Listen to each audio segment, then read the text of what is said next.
wala haula wala quwata illa billah. Amma ba'du. Qala Allah Ta'ala fil Qur'anil Aziz, a'udzu billahi samiil alim minasy syaithanir rajim. Bismillahirrahmanirrahim. Ya ayyuhalladzina amanu inna min azwajikum wa auladikum aduwwan lakum fahdharuhum. Shadaqallahul azim.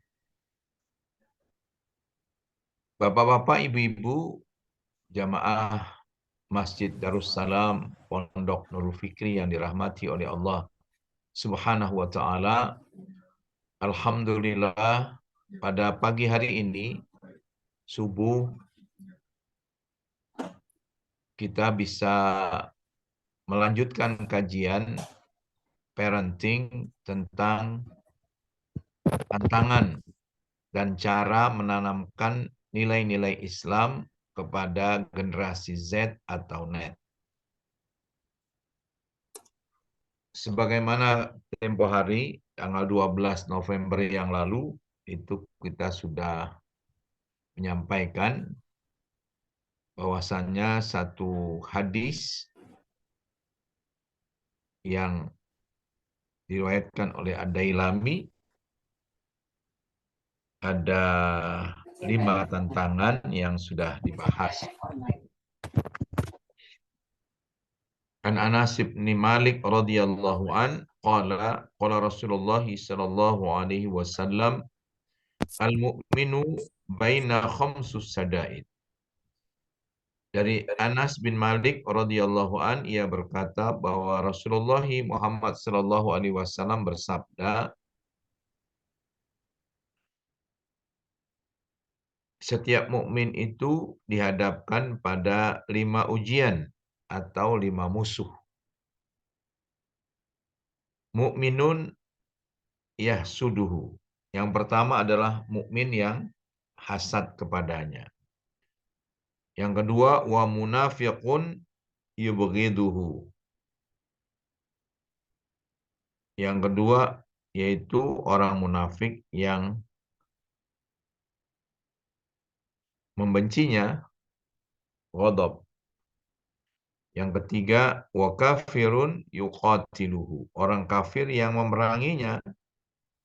Yang keempat, wa nafsun tunazi'uhu. Orang nafsi yang memeranginya. Dan yang ketiga, yang kelima, wa syaitonun yudhilluhu. Setan yang selalu menyesatkannya. Nah, kalau ada orang yang selamat di dunia dari tantangan, godaan, musuh-musuh internal maupun eksternal dalam diri setiap insan, maka disebutkan adalah mereka termasuk orang-orang yang beruntung. Wal asri innal insana lafi khusr. Demi waktu bahwa sesungguhnya manusia itu rugi karena tantangannya banyak sekali. Illal ladzina amanu wa amilus shalihat. Kecuali orang-orang yang beriman dan beramal saleh. Wa tawassaw bil haqqi wa tawassaw bis sabr. Setelah selesai pada dirinya, bahkan mereka berbagi, saling berwasiat, saling memberi nasihat dalam kebenaran dan dalam kesabaran. Dalam ayat lain disebutkan wa tawassaw bil marhamah. Nah, inilah yang kita harapkan dari generasi keturunan kita yang bisa diandalkan untuk menjadi benteng pribadinya dan juga benteng bagi kaum muslimin karena fungsinya saling mengingatkan satu sama lain, saling menjaga, saling bertoleransi, saling menolong satu sama lain. Bapak Ibu yang dirahmati Allah, izinkan saya share ya dari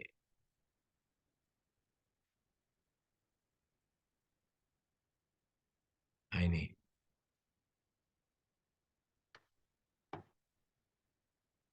Mengenal generasi Z atau net. Ini versi barat tentunya ya. generasi yang disebut generasi Z atau generasi yang di bawah usia 27 tahun ya kalau 2022. Nah, ini generasi Z, generasi net. Kalau generasi milenial itu antara 27 tahun sampai 27 sampai 41 tahun. Jadi ini generasi yang memang terutama di bawah 20 tahun ini menjadi perhatian dari para orang tua. Jangan sampai salah mendidik mereka ya. Nah, kita mengetahui rentang usia remaja ada beberapa versi ya. Ya menurut WHO usia 10 sampai 19 tahun. Kemudian menurut Peraturan Menteri Kesehatan RI nomor 25 tahun 2014, remaja adalah penduduk dalam rentang usia 10 sampai 18 tahun. Menurut Badan Kependudukan dan Keluarga Berencana BKKBN, usia remaja 10 sampai 24. Ya, yang belum menikah gitu. Jadi macam-macam ini definisinya. Ya, kita memiliki buah hati dengan berbagai variasi usianya ya, ada yang sudah ABG, ada yang masih dalam kandungan, masih baru lahir 1 tahun kurang ya sampai usia anak-anak ya. Ini macam-macam. Kalau remaja ini mempunyai masa yang sangat pendek, dia cuma setahun ya. Laki-laki 12 atau 13 tahun. Ya, 13 atau 14 tahun. Fase ini adalah fase negatif. Jadi jangan heran orang tua ya memaknai anak-anak remaja memang pada masanya ini. Karena terlihat tingkah laku yang cenderung negatif, fase yang sukar untuk berkomunikasi dengan orang tuanya, dengan orang-orang dewasa di sekelilingnya. Ya, perkembangan fungsi-fungsi tubuhnya juga mengganggu karena mengalami perubahan hormonal yang dapat menyebabkan suasana hati yang tak terduga. Mereka juga bingung dengan situasi itu. Remaja menunjukkan peningkatan reflectiveness, ya, reflektivitas, artinya banyak termenung, terpekur. Kenapa saya begini? Kenapa saya begitu? Ya, dia juga kaget tentang dirinya. Mereka sedang menerka-nerka. Nah, inilah masuk yang hal-hal positif dari para orang dewasa di sekelilingnya, termasuk guru-gurunya, yang mengenal tentang diri mereka. Ya, saya nggak ngerti tentang diri saya nih, kok bisa begini, suara berubah, ya, dan lain sebagainya. Nah, remaja mengalami puncak emosionalnya, yaitu perkembangan emosi yang disebut beremosi tingkat tinggi. Nah, perkembangan emosi remaja awal ini menunjukkan sifat sensitif, ya sensi disebutnya, reaktif yang kuat. Loh, loh, loh, loh, loh. Kok mama ngomong begitu aja sudah tingkat tinggi nih suaranya, nggak boleh loh. Ya, emosinya bersifat negatif, ya, temperamental, mudah tersinggung, marah, sedih, dan murung. Nah, pada saat inilah kita harus hadir, ya, menenangkan mereka, mengajak dialog mereka, ya, mengusap-ngusap kepala mereka, memeluk mereka, ya, bahwa kita ada selalu dekat dengannya di sisinya. Sedangkan remaja akhir sudah mulai mampu mengendalikan dirinya, ya, berkembang di lingkungan yang baik, ya.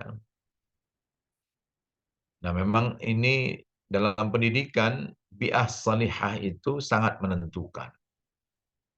Jadi kalau kita saja memilih rumah, jangan lihat rumahnya dulu, kata Nabi. Jar qobla dar. Lihat tetangganya dulu, ya, yang akan berinteraksi dengan keluarga kita, dengan anak-anak kita. Siapa mereka? Sebab pergaulan ini sangat menentukan, ya. Tabiat berkembang, kemudian ucapan-ucapan, body language, ya, kecenderungan-kecenderungan, hobi, dan seterusnya itu ditentukan oleh lingkungan. Makanya kalau lingkungan kondusif itu mampu untuk memberikan stimulus rangsangan yang baik bagi hormonal mereka, bagi kepribadian mereka. Tetapi sebaliknya ini bisa menghambat, ya, sehingga mereka mengalami hal-hal yang negatif berupa agresif, melawan, keras kepala, berkelahi, suka mengganggu dan lain-lain, ya, hal-hal yang dianggap negatif. Ya. Yang parah lagi adalah regresif. Ini pendiam, ya, dia nggak mau ngomong, ditanya diam saja, ya, menyendiri. Yang lebih parah adalah mengkonsumsi obat penenang, minuman keras, obat terlarang, narkoba, ya, bahkan bunuh diri. Nauzubillah min dzalik. Makanya kita harus pandai-pandai mendekati mereka agar mereka terbuka, jangan tertutup. Jika ada masalah apa saja, yang hadir adalah kita, orang tuanya.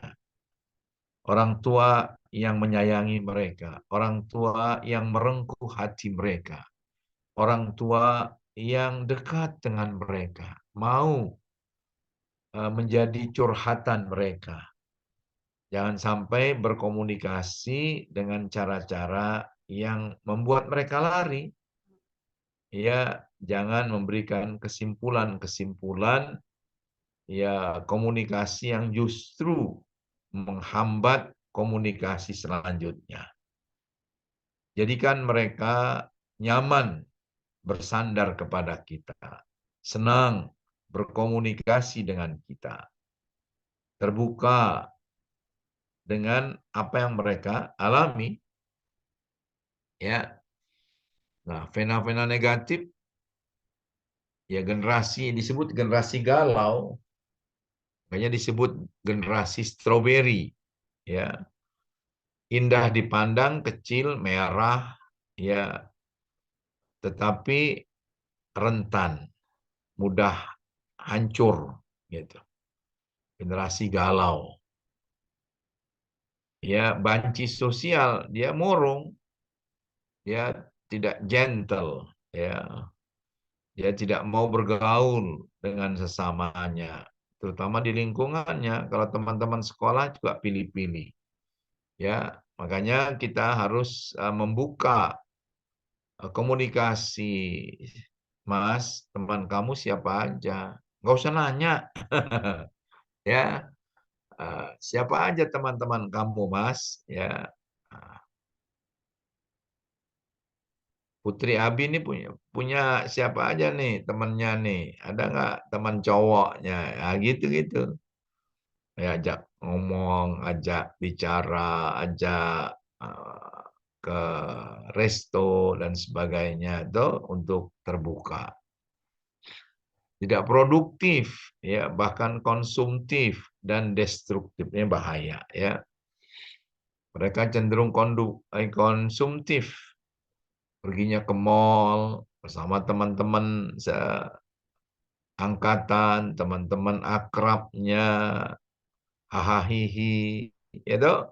Nah, itu. Kemudian kalau di rumah, mereka sudah punya aplikasi online dengan mudah, beli minuman bubble, ya, berbagai ya konsumtif lah, ya makanan yang berasal dari Korea, ya dari Jepang, sudah balik namun belum akil, ya bukan anak-anak lagi tapi belum dewasa, dia udah besar tapi kok belum dewasa, kurangnya kemandirian, ya labilitas emosi, emosinya labil, ya tidak menetap, dia tidak ajak, ya kurangnya keterampilan sosial tadi karena banci sosial, dia tidak pandai bergaul, tidak diajar juga oleh sekolahnya, oleh guru sosialnya, guru IPS-nya, oleh orang tuanya. Coba kamu membuat peta, radius 1 kilometer di sekeliling rumah kamu, komplek rumah kamu. Nah, dibikinlah petanya. Ada apa saja? Siapa tetanggamu yang terdekat? Ya, kalau di Pondok Nurul Fikri, siapa aja tuh? Ya, ini rumah siapa? Ya, udah kenalan belum? Ya, maka itu penting. Orang tua di waktu libur mengajak anak-anaknya membuat program untuk bersosialisasi, ya, sehingga mengenal lingkungannya.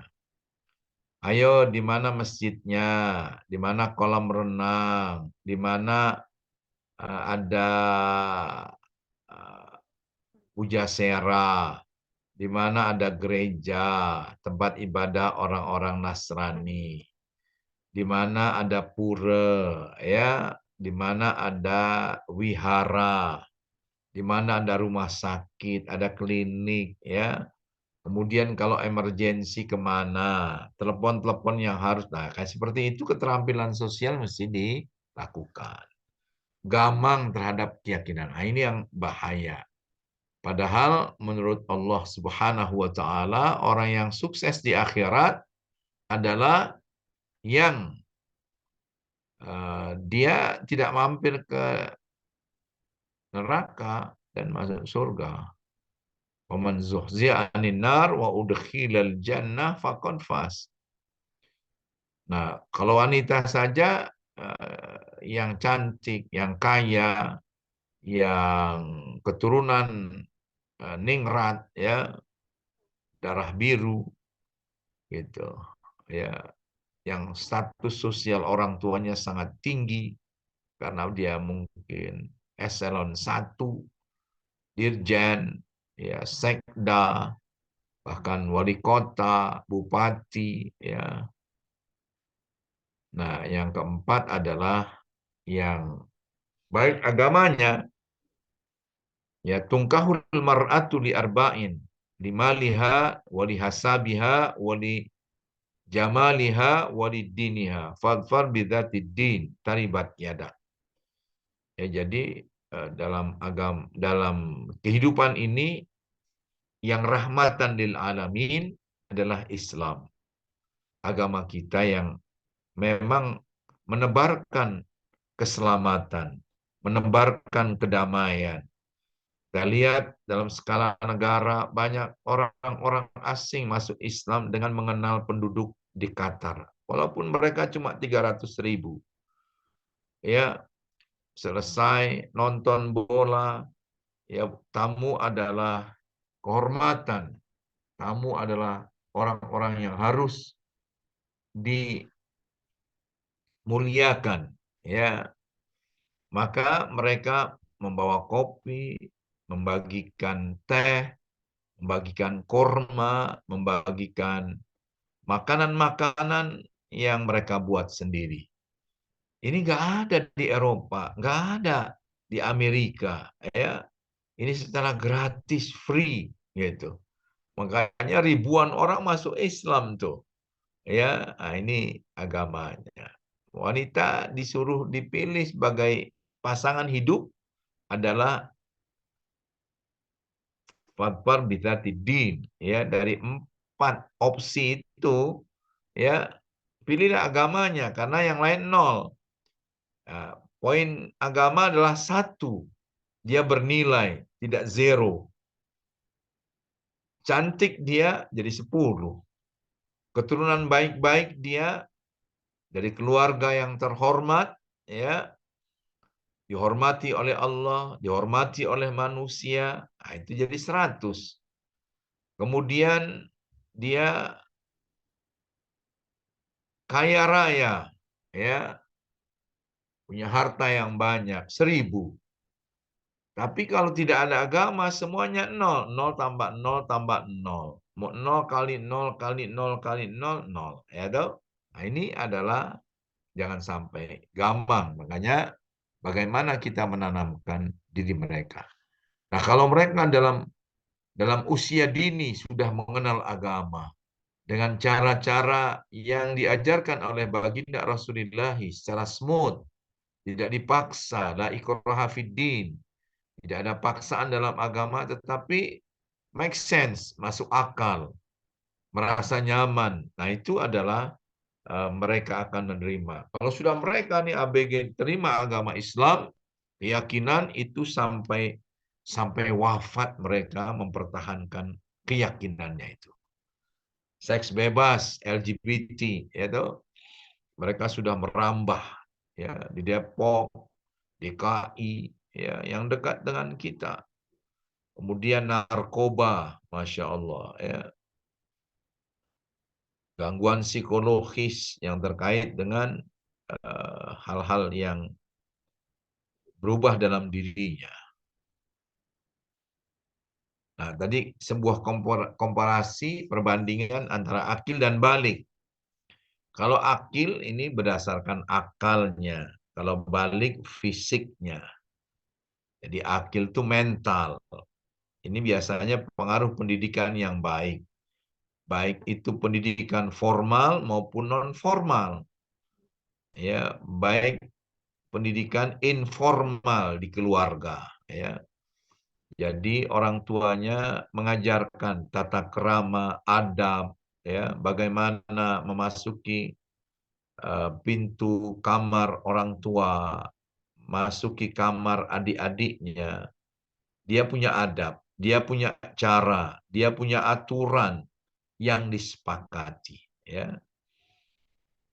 Tapi kalau balik ini pengaruhnya nutrisi, dia besar, ya gedong, ya gede tapi dongok. Maaf ya. Berkembangnya akal. Nah, kalau pendidikan itu yang di akal, make sense ya. Kalau ini yang balik itu fisik ya nafsu, ya. Eh, Stagnasi sedimenter. Jadi dia kebekuan yang mengendap. Jadi perut ke bawah itu disebut nafsu. Makanya inna salata tanha fahsya wal munkar, ya, anil fahsya wal munkar. Jadi sesungguhnya sholat itu mampu mencegah perbuatan keji dan mungkar. Mengenai perbuatan keji itu mengendalikan nafsu. Jadi perut dan di bawah perut, ya, korupsi, mencuri, ya, mengambil hak orang lain. Kemudian yang berikutnya adalah berzina, ya. Padahal kata Allah, wala taqrabuz zina innahu kana fahisyatan wa sa'a sabila. Jadi memang jangan dekati zina. Jadi dari perut, dari pusar ke bawah, perut sampai ke bawah itu adalah hal-hal yang disebut nafsu, ya. Kalau kemungkaran itu dari dada ke atas. Jika kalian melihat kemungkaran, kata Nabi, maka rubahlah dengan powermu, tanganmu, kekuasaanmu, kekuatanmu. Ya, kalau dia pejabat yang bisa merubah atau membuat regulasi, dia buat, ya, dengan tangannya. Kalau di tingkat RT, RW, dan seterusnya sampai kepada gubernur, kemudian presiden, menteri, dan seterusnya, ya. Kemudian fungsinya ya tanggung jawab, dia berfungsi, ya, terhadap dirinya, terhadap keluarganya, terhadap orang lain, terhadap Tuhannya, Allah Subhanahu wa Ta'ala. Makanya kalau kita lihat rumusan profil pelajar Pancasila, itu kita lihat bagus ya, ada 6.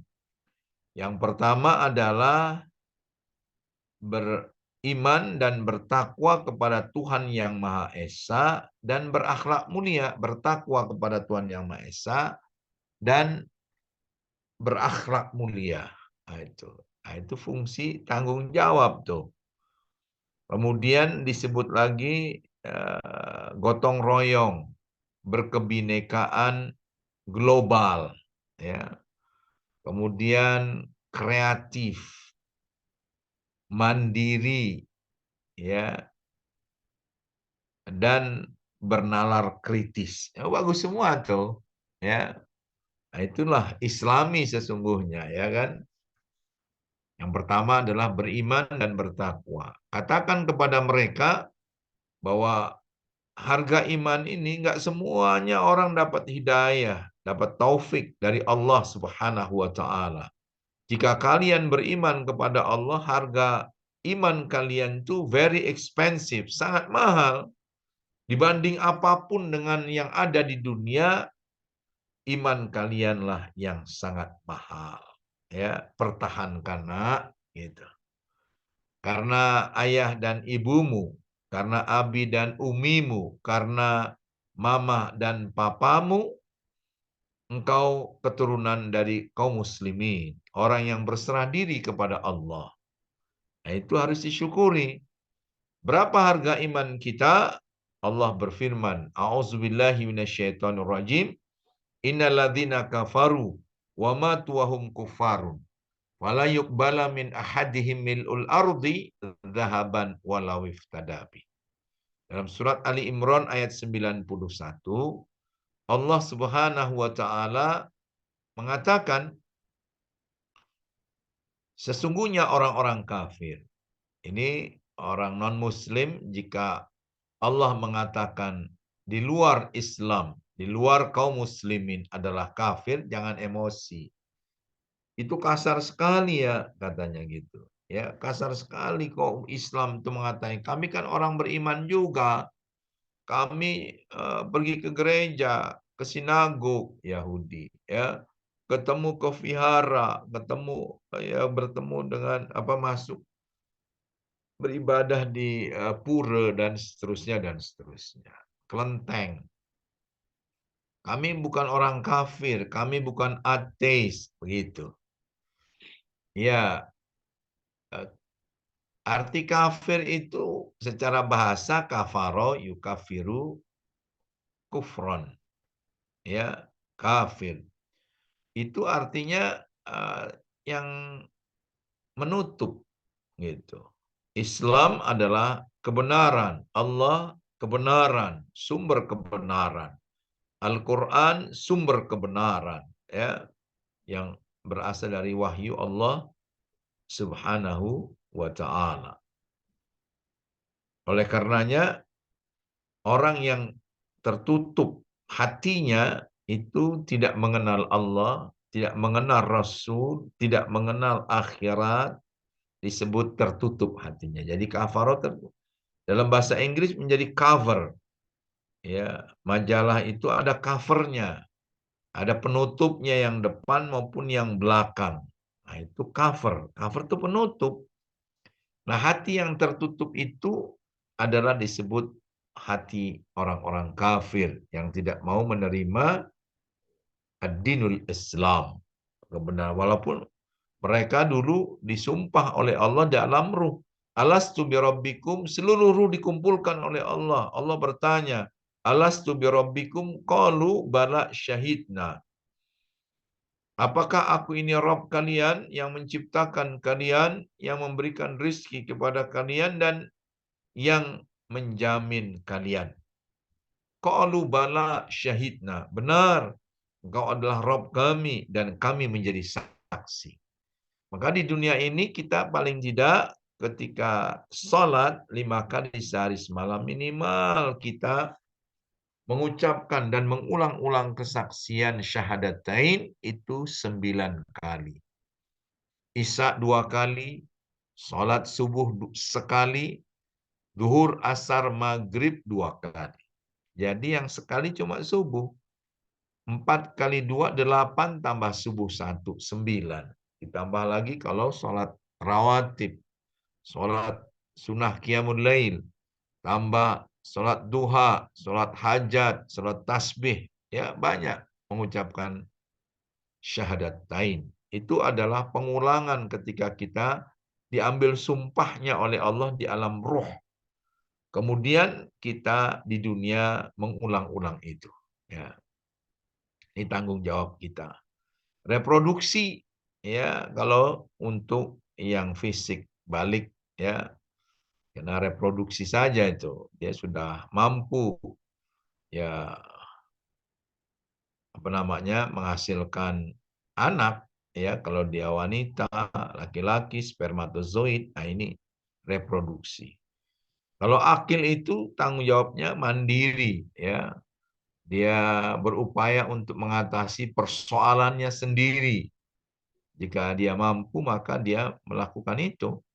Ya, kalau balik ini life and death instinct. Ya, kayak seperti binatang lah. Nah, biasanya akil ini peran ayah, ya. Peran ayah ya yang dominan. Kalau balik biasanya peran ibu, ya. Makanya dialog dalam Al-Quran itu yang paling banyak, dari 17 dialog antara orang tua dengan anaknya, itu adalah yang paling banyak.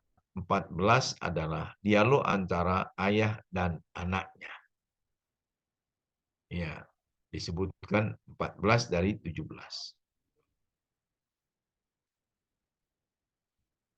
Nah, perkembangan emosi pada remaja yang tinggal di lingkungan yang kondusif, harmonis, dapat membantu kematangan emosi remaja menjadi apa? Adekuasi, ketepatan emosi.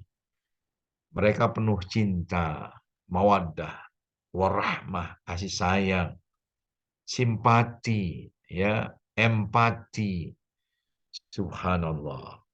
Ya, kalau simpati sudah masuk perasaannya, ya, tapi kalau empati kayak cermin, ya, mereka mengumpulkan uang dari tabungan mereka, hasil usahanya, untuk apa? Membantu saudara-saudaranya yang terkena musibah di Cianjur. Mereka menggalang dana, ya Allah, luar biasa. Ya, kalau itu yang mereka lakukan adalah mereka watawassobil haqqi, watawassobil sobri, watawassobil marhamah. Khairun nas anfa'uhum linnas. Altruis, senang menolong, respect, sikap hormat, dan menghormati orang lain. Ramah, jika ada tamu, pencet bel, siapapun mereka, mereka keluar. Nggak kesal, ya, tidak emosi, tidak sumbu pendek. Ada Bapak, Waalaikumsalam. Ada apa ya Pak? Mau ketemu siapa? Nggak, mau antar paket aja. Oh ya, taruh di situ Pak. Terima kasih ya, ramah. Ya. Yang kedua, mengendalikan emosi. Tidak mudah tersinggung, tidak agresif, tidak menyerang, ya. Wajar, optimis, tidak meledak-ledak, menghadapi kegagalan secara sehat dan bijak. Ya, sekarang saya gagal. Mudah-mudahan saya coba lagi, mudah-mudahan berhasil. Ya. Nah, ini kita harus melakukan itu. Manusia adalah anak kebiasaannya, dibentuk oleh kebiasaan, dan akhirnya kebiasaan itu membentuk dirinya. Ulah bisa karena biasa. Dorothy Lonolte menulis, jika anak dibesarkan dengan celaan, dicaci maki, ia belajar memaki. Ya. Jika anak dibesarkan dengan permusuhan, ia belajar berkelahi. Jika anak dibesarkan dengan cemoohan, ia belajar rendah diri. Jika anak dibesarkan dengan penghinaan, ia belajar menyesali diri. Jika anak dibesarkan dengan toleransi, ia belajar menahan diri. Jika anak dibesarkan dengan dorongan, motivasi, ia percaya diri. Jika anak dibesarkan dengan pujian, tentu tidak mengalahkan pujian kita kepada Rabb kita, kepada Kanjeng Nabi Muhammad sallallahu alaihi wasallam dan seluruh anbiya dan mursalin. Ia belajar menghargai. Jika anak dibesarkan dengan sebaik-baiknya perlakuan, ia belajar keadilan. Ya, dulu berbuat adillah. Sesungguhnya keadilan itu aqrabu littaqwa, sangat dekat dengan ketakwaan. Jika anak dibesarkan dengan rasa aman, ia belajar menaruh kepercayaan. Jika anak dibesarkan dengan dukungan, ia belajar menyenangi dirinya. Jika anak dibesarkan dengan kasih sayang dan persahabatan, ia belajar menemukan cinta dalam kehidupan. Wajahnya tabassam, tersenyum, sebagaimana Rasulullah menebarkan kasih sayangnya melalui senyuman. Dan senyuman itu adalah ibadah. Apa yang diinginkan generasi Z, bapak-bapak dan ibu-ibu, orang tua, wali murid, ya, orang tua dari anak-anak kita, dari generasi Z dan net. Ya, yang diinginkan adalah meningkatkan susunan, tatanan psikologis. Mereka ingin diterima, ya, apa adanya. Jangan dibandingkan dengan yang lain, ya. Saya terima, Mak, apa adanya. Tolong, saya begini. Tolong nasihati saya kalau salah. Dan berikan penghargaan kalau saya melakukan sesuatu yang positif. Ya, dia ingin diterima. Gitu. Siapa yang ingin ditolak? Nggak ada. Ya, kita di lingkungan ditolak, di kelas ditolak, ya, di sekolah ditolak, ya, di keluarga ditolak. Dia bisa bunuh diri, ya, dia menyendiri, bingung, confused. Yang berikutnya adalah ingin dihargai. Saya manusia, Mak. Saya manusia, wahai teman-teman. Barang siapa yang membunuh satu manusia dengan cara yang batil, sesungguhnya samalah dia. Ya, perumpamaannya membunuh seluruh manusia. Coba manusia itu masih kecil, tumbuh seperti tumbuhan menjadi kokoh dan besar. Akarnya mengunjam ke bawah. Kemudian batangnya menjulang ke langit. Masya Allah. Dia sudah besar, usia 21 tahun. 25 tahun menikah. Ya, kemudian punya keturunan. 1, 2, 3. Lalu keturunan itu menikah lagi. Terus, ya, satu orang bisa menikah, lalu berketurunan. Sampai puluhan anaknya, generasi berikutnya. Perasaan ingin dicintai. Ya, ingin dicintai. Siapa yang tidak ingin dicintai? Semua orang ingin dicintai.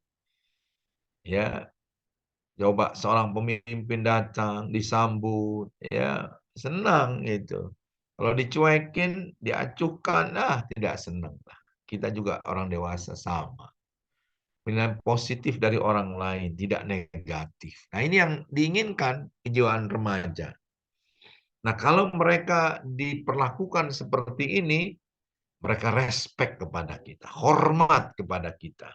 Apa yang kita sampaikan, mereka terima, termasuk agama. Jadi kita memasukkan ini ke dalam jiwa mereka. Ya, gitu.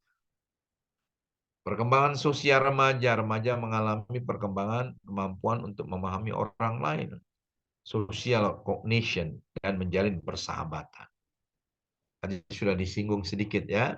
Remaja memilih teman yang memiliki sifat dan kualitas psikologis yang relatif sama dengan dirinya. ya hobinya, minatnya, sikapnya, nilai-nilainya, dan kepribadiannya. Tidak ingin yang berbeda, ya, karena merasa diterima. Nah, ini adalah hal-hal yang dasar sehingga nanti mereka bisa bersosial, ya, baru diajarkan bahwa kita berbeda, ya, mereka menghormati perbedaan itu, Bhinneka Tunggal Ika. Ya, perkembangan sikap yang cukup rawan pada remaja adalah sikap conformity. Apa itu? Kecenderungan untuk menyerah. Generasi remaja yang negatif, ya, mudah menyerah. Generasi stroberi mengikuti bagaimana teman sebayanya berbuat. Habis teman-teman saya ke masuk pesantren, masa saya nggak masuk, ya. Ikuti, dia belum punya pendirian yang bahaya. Pendapat ikut temannya, pikiran, nilai, gaya hidup, ya, style, ya, passion, nah, dan seterusnya lah, ya. Nah, isu sentral pada remaja adalah masa berkembangnya identitas diri, jati diri. Nah, saat inilah kita, who am I katanya. Siapa saya? Untuk apa saya dilahirkan ke dunia? Kenapa bapak saya begini sikapnya? Kenapa ibu saya? Kenapa saya tidak dilahirkan, ditakdirkan ayah saya yang seperti ini, ibu saya yang seperti itu, ya? Kok jadi begini dan begitu? Ah, ini pertanyaan-pertanyaan mendasar. Nah, saat inilah masuk, ya. Kalau mereka sudah merasa begitu, kita masuk. Ada apa? Apa yang kau ingin tanyakan, nak? Masya Allah. Ya, who am I? Terkait dengan hal tersebut, remaja juga risau mencari idola-idola dalam hidupnya. Makanya dalam training kadang-kadang suka sampaikan, ya, coba anak-anak waktunya secepat-cepatnya, ya, ada hitungan 30 detik. Ya, dimulai dari sekarang kamu tulis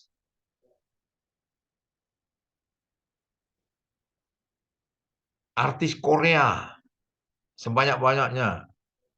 30, 29, 28, 27 gitu. Wah, dia tulis tuh, ya, tokoh panutan dan kebanggaannya. Itu, nah, itu dia, kayak gitu.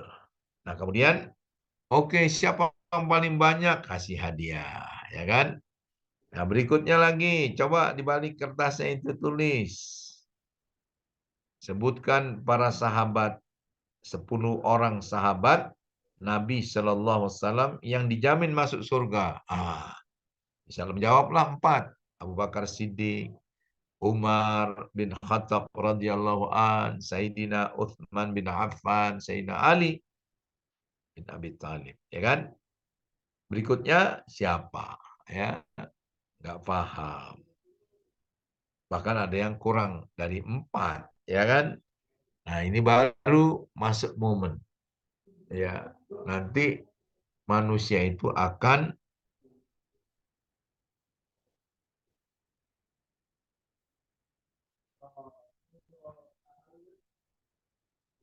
faktor-faktor penting dalam perkembangan integritas pribadi remaja, ya, ada 5.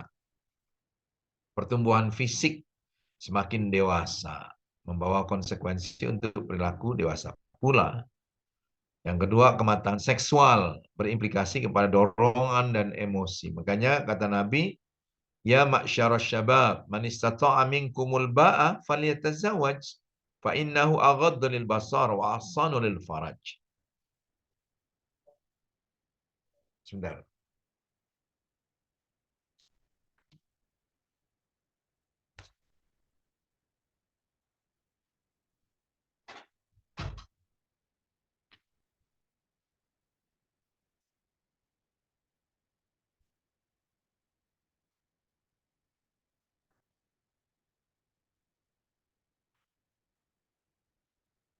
Ya, kematangan seksual berimplikasi kepada dorongan dan emosi-emosi baru. munculnya kesadaran terhadap diri dan mengevaluasi kembali obsesi dan cita-cita. Makanya ya masyarakat syabab man istata'a minkumul ba'ah falyatazawwaj. Wahai para pemuda, jika kalian sanggup maka menikahlah. Ya, karena menikah itu mampu menahan pandangan dan meredam gairah seksual. Pemalam yastati, jika kalian belum mampu, maka berpuasalah. Karena puasa itu mampu mencegah dua hal di atas. Yang ketiga, munculnya kesadaran terhadap diri dan mengevaluasi kembali obsesi dan cita-citanya. Yang keempat, kebutuhan interaksi, persahabatan yang luas dengan teman sejenis dan lawan jenis. Ya. Yang kelima, munculnya konflik-konflik sebagai akibat masa transisi dari masa anak menuju dewasa. Remaja akhir sudah mulai dapat memahami, mengarahkan, mengembangkan, dan memelihara identitas diri. Saya pikir ini sudah jam 6, mudah-mudahan ada manfaatnya.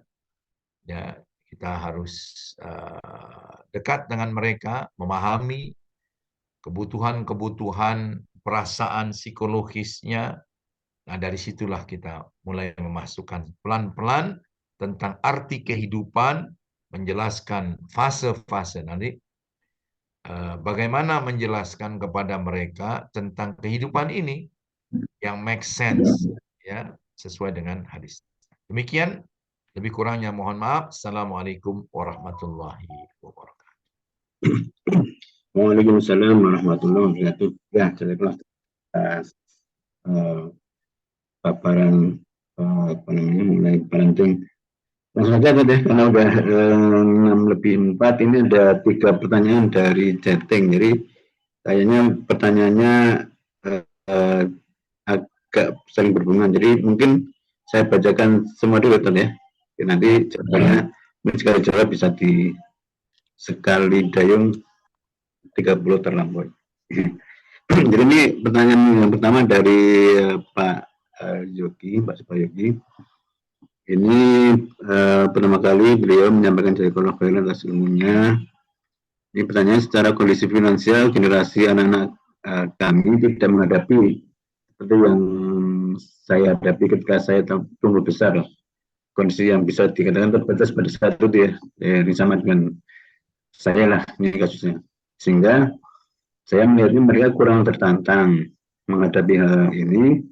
Apakah kami sebagai orang tua harus menciptakan kondisi yang ketat atau terbatas kepada mereka, dan agar mereka terstimulasi dan tertantang. Ini yang kemudian jadi salah satu alasan mengirim mereka ke sekolah boarding atau pesantren. Itu dari Pak Suprayadi. Jadi pertanyaannya adalah apakah kita perlu memberikan stimulan dengan kondisi yang kita batasi ya, diantaranya adalah dengan mengirim ke pesantren. Kemudian ini berhubungan dengan pesantren juga, pertanyaannya dari Pak Deden Ustaz. Jadi yang pertama, beliau menyampaikan salam, Assalamualaikum Ustaz. Ini pertanyaan ya, jadi yang pertama, ketika anak yang masih SMP, beliau masukkan sekolah boarding ya, asrama atau pesantren ya. Bagaimana menyikapi perubahan sikap atau karakter dari masa anak-anak SD ke masa remaja SMP, sedangkan kita bertatap muka hanya 1 minggu sekali lewat video call. Ya tadi ya. Kemudian yang kedua, bagaimana cara memberikan masukan atau nasihat yang baik kepada anak kita dengan kondisi terpisah seperti tadi ya, terpisah jarak dan berkomunikasi hanya seminggu sekali. Itu tadi. Baik. Terima kasih, Masya Allah, bagus sekali ya. Pertama dari Mas Yogi ya, suasana berbeda. Ya, kita beda zaman dengan mereka ya, sehingga terkesan mereka kurang tertantang. Ya, kalau kita ceritakan masa penderitaan kita, makan telur 1/4 ya, karena anaknya ada 4, ayah kita nggak mampu, kita ceritain gitu tuh kepada anak-anak kita. Dulu kalau ayah jalan 2 kilometer, itu bahkan 10 kilometer jalan kaki, lewat jalan-jalan yang sulit, kata anak-anak kita EGP. Emang gue pikirin. Karena memang nggak nyambung ya, apa sekarang serba instan. Jadi memang berbeda. Makanya kata Sayyidina Ali bin Abi Thalib, ya, didiklah anakmu ya sesuai dengan zamannya yang berbeda dengan zaman kalian gitu. Jadi makanya kita harus fast learner istilahnya. Harus cepat belajar gitu. Kita perlu tanya kepada ABG itu, ya, searching Google, kemudian kita tanya, ya termasuk ABG itu apa maunya, kecenderungannya, kesukaannya, ya minatnya. Kita harus masuk menyelami mereka, ya gitu.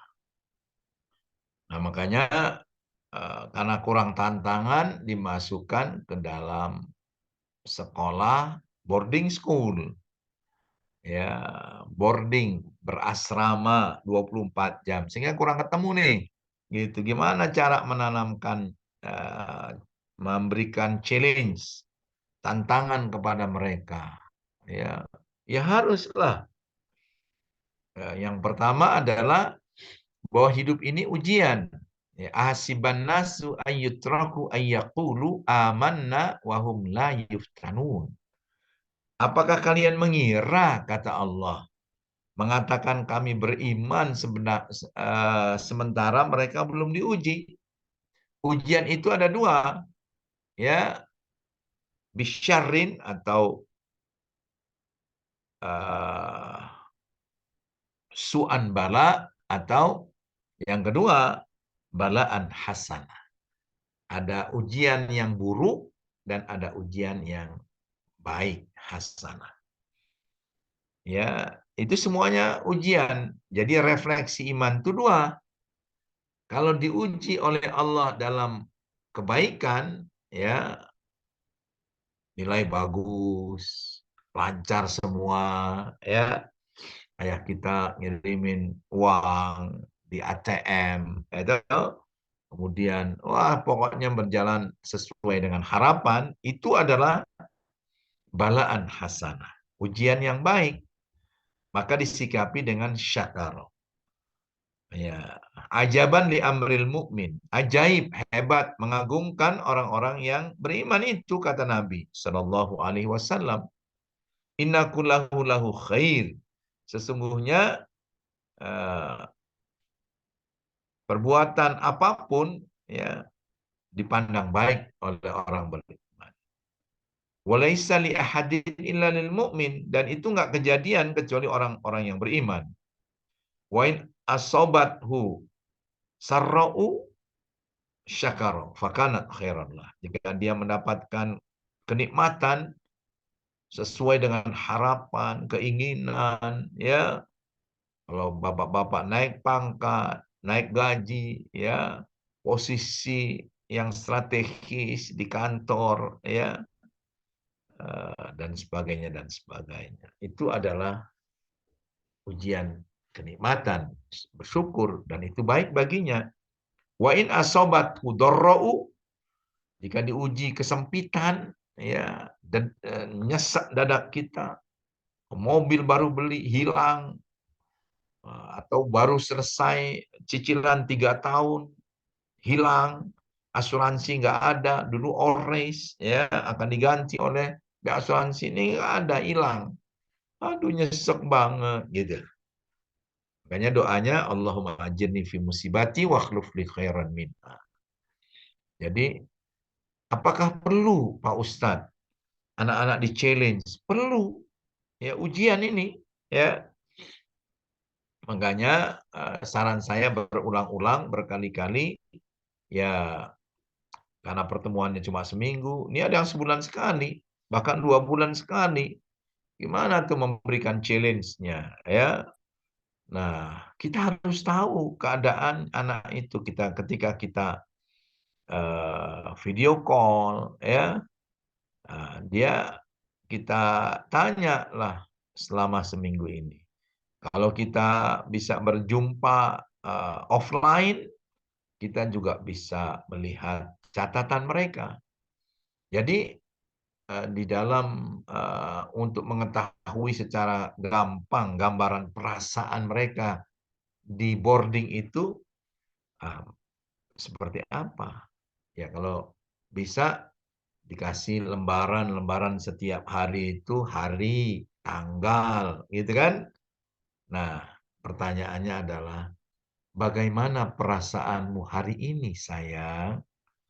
Di situ ada tersebar perasaan negatif dan positif. Biar mereka pilih. Pilihlah sesuai dengan keadaanmu. Tidak ada yang salah dan benar. Yang benar adalah sesuai dengan keadaanmu. Ya, aduh hari ini aku bete, boring total, aku sedih, aku gitu ya. Tapi di situ juga ada bahagia, saya excited, ya gitu-gitulah, gitu. Dilingkari gitu. Terus kasih komentar, kenapa yang negatifnya komentar di situ. Kenapa yang positifnya.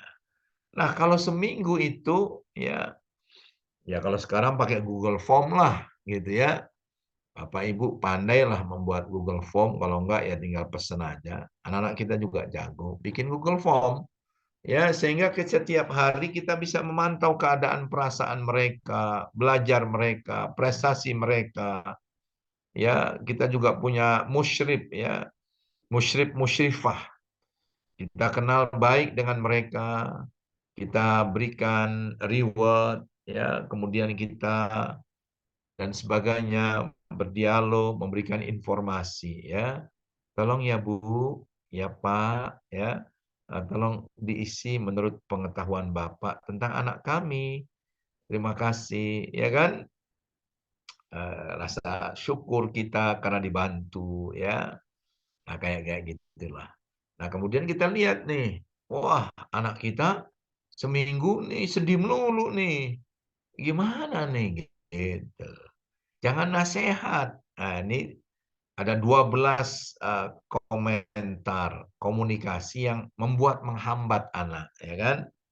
Ya, kita langsung nasihat, menghakimi, ya kan gitu. Jangan. Ya, menurut kamu bagaimana? Gitu. Solusinya menurut kamu bagaimana? Itu challenge, gitu. Ya, oh, menurut aku mah pindah aja. Menurut aku dikeluarin aja dari sini, pindah aja mah. Nah, kalau saya dulu ya karena kurang mampu dalam segi finansial ya saya mengatakan ya jangan jangan begitu kalau kamu di SMP boarding ya sampai selesai 7, 8, 9 lulus baru pindah atau SMA 10, 11, 12 baru lulus pindah. Jangan di tengah jalan karena mahal uang admission fee-nya, uang pangkalnya, uang seragamnya, bukunya ganti lagi. Ya kan? Gitu. Nah, tapi kalau misalnya anak kita baru 2 bulan kayak gini, ya kan? Nah, kita sedih. Tapi kita orang dewasa, kokoh, kuat, jangan hanyut. Ya, biasanya ibu, gimana ya Pak, kasihan ya Pak. Nanti dulu. Ya, menurut kamu bagaimana? Ya, aku sih pengen pindahin aja. Nah, itu orang tuanya dulu sepakat ya dan sebagainya. Nah, kalau ini sudah selesai baru menghadapi anak ya. Ini tantangan. Kira-kira gimana nih? Dia kasih solusi. 3 solusi.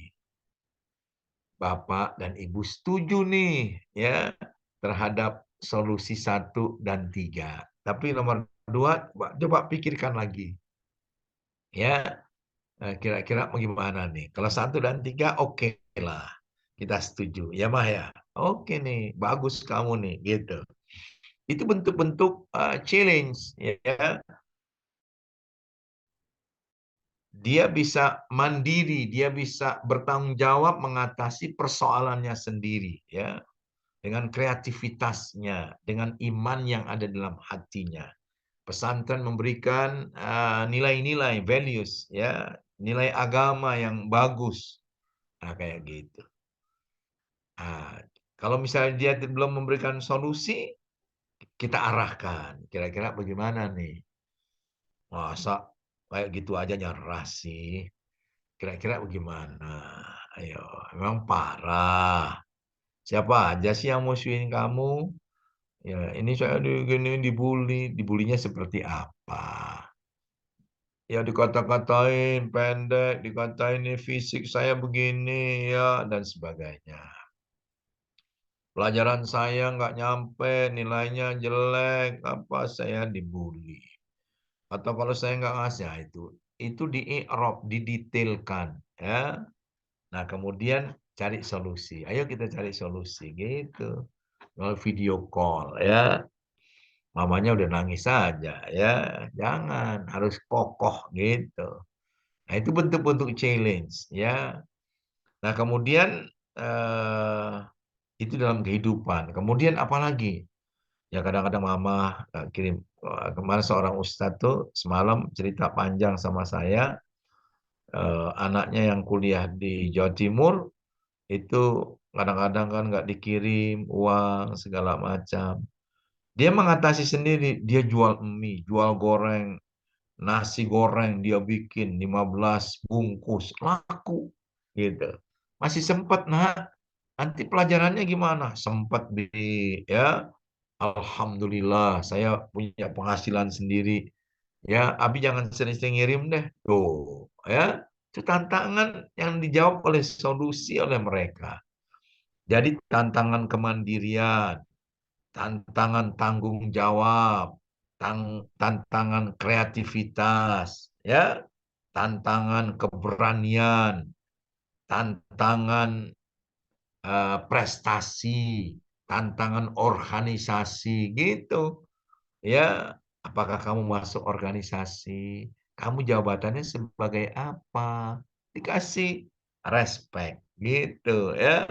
Nah, kira-kira seperti itu. Jadi memang yang sudah ini karena kita tinggal kewajiban aja tuh ya bayar SPP, bayar ini, bayar itu, tapi tidak bertemu dengan anak kita kecuali seminggu sekali itu pun melalui online, ya kan? Nah, video call. Nah, kira-kira begitu. Jadi memang harus ditantang, harus di-challenge agar mereka bisa hidup. Karena hidup ini tantangan. Hidup ini adalah kalau hidup ini berat jenderal, gitu ya. Hidup ini pedih jenderal, gitu. Dia merasakan kepedihan dan sebagainya. Bagaimana kalau tidak ada empatinya kita? Bagaimana nak kamu ngelihat orang yang punya rumah tiba-tiba hancur rumahnya, hewannya mati, ya, kambingnya, ternaknya, ya Allah, pada dia ketakutan, kemudian dan sebagainya. Bagaimana sikap kamu? Saya sudah memberikan bantuan. Nah, itu kan tantangan-tantangannya seperti itu. Nah, Pak Deden ini perubahan sikap anak-anak SMP ya yang terkait dengan boarding juga ya, bagaimana nasihatnya itu sama lah ya. Jadi kita harus tahu dulu persoalan, akar persoalannya apa. Ya tadi tuh melalui Google Form diisi ya. Kok nggak diisi nih? Ya diisi dong. Kan seminggu setiap hari Bapak kalau lagi istirahat di kantor baca nih. Atau kalau malam-malam baca nih. Eh, Kalau kamu senang, Bapak Ibu senang. Kalau kamu sedih, tentu ya juga ikut sedih. Ya, tulis di situ. Kan Google Form-nya udah lengkap. Nah, itu akar persoalannya, ya. Nah, nasihat itu diperlukan pada poin yang keempat. Kalau dalam Tarbiyatul Aulad fil Islam yang ditulis oleh Dr. Nasiulwan, yang pertama tuh keteladanan, yang kedua setelah dia melakukan kebaikan-kebaikan yang kita contohkan itu pembiasaan. Pembiasaan-pembiasaan yang baik, pembiasaan sholat, pembiasaan ini ya. Yang ketiga adalah kontrol. Nah tadi tuh akar persoalannya apa tuh? Kita tanya musyrifnya, musyrifahnya, ya kan? Ya anak SD baru naik SMP, dia nggak betah, dia tidurnya gimana? Kita buat di Google Form yang ingin kita ketahui itu data. Dari data ini bisa kita bersikap, ya bisa kita challenge dia, kita berikan tantangan untuk menjawab persoalan-persoalan yang dihadapi. Nah ini kan merupakan seperti itu. Ya, itu juga jangan selalu nasihat dan sebagainya. Nasihat itu poin nomor 4. Setelah ada controlling, ya baru nasihat. Ya, nah ketika yang berikutnya, ya kalau ini ada reward and punishment, ya konsekuensi. Jadi kalau dia gimana nih hafalannya, coba punya roadmap-nya enggak, ya peta jalannya enggak. Kalau kelas 7, kamu hafal berapa juz? Sanggup nggak? 10 juz. Oh, kebanyakan. 6 juz. Oh, masih kebanyakan 3 juz. Oke. Nah, 3 juz itu, ya kan? Dipecah. Kalau 2 semester, 1 semester 6 bulan, jadi 12 bulan. Oke, 10 bulan lah, 5 bulan, 5 bulan. Kamu bagaimana cara menghafalnya, ya kan? Nah, kamu rekam tuh pakai voice note, ya, 1 halaman. Apa yang kamu sudah hafal, kirimin dong, ya, melalui WA. Oh, nggak boleh HP, setiap seminggu sekali boleh. Kamu merekam itu, ya. Nah, itu hafalannya. Nah, seperti itu. Nah, bagaimana dong nilai-nilai kamu? Ada ulangan nggak? Ada tengah semester nggak? Ada pas nggak penilaian akhir semester ganjil ini nggak? Kapan pulangnya Desember ini? Gitu. Terus kalau kamu liburan bagaimana? Ya, apa yang kamu lakukan? Gitu. Kita challenge dulu, baru kita jemput. Ayo tulis dulu tuh rencana kamu. Ntar kamu tidur aja lagi di rumah, balas dendam. Ya, bagaimana sholat kamu? Ya, kayak gitu-gitu ya. Itu juga nasihat. Jadi dikembalikan. Jangan jangan selalu nasihat kita sebagaimana orang tua kita menasihati kita, diceramahin dan sebagainya. Kira-kira begitu Mas Yogi dan Kang Deden ya. Allah alam. Assalamualaikum warahmatullahi wabarakatuh. Waalaikumsalam warahmatullahi wabarakatuh. Ya, terima kasih atas jawabannya. Udah 6:25, mungkin pertanyaan kita cukupkan ya.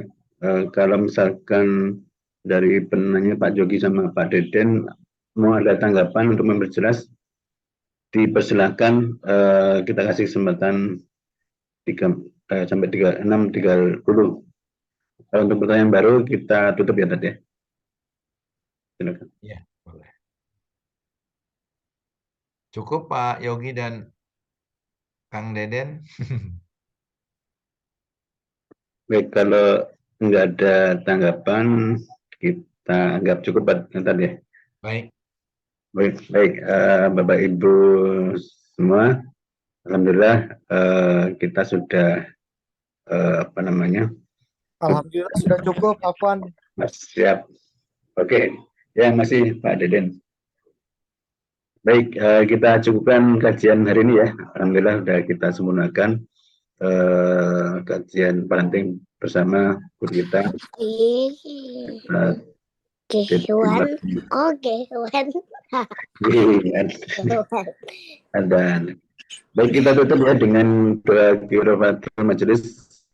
Subhanakallahumma bihamdika Ya asyhadu an la ilaha illa asyhadu an la ilaha illa anta astaghfiruka wa atubu ilaik. Astagfirullahaladzim. Assalamualaikum warahmatullahi wabarakatuh. Waalaikumsalam. Waalaikumsalam warahmatullahi wabarakatuh.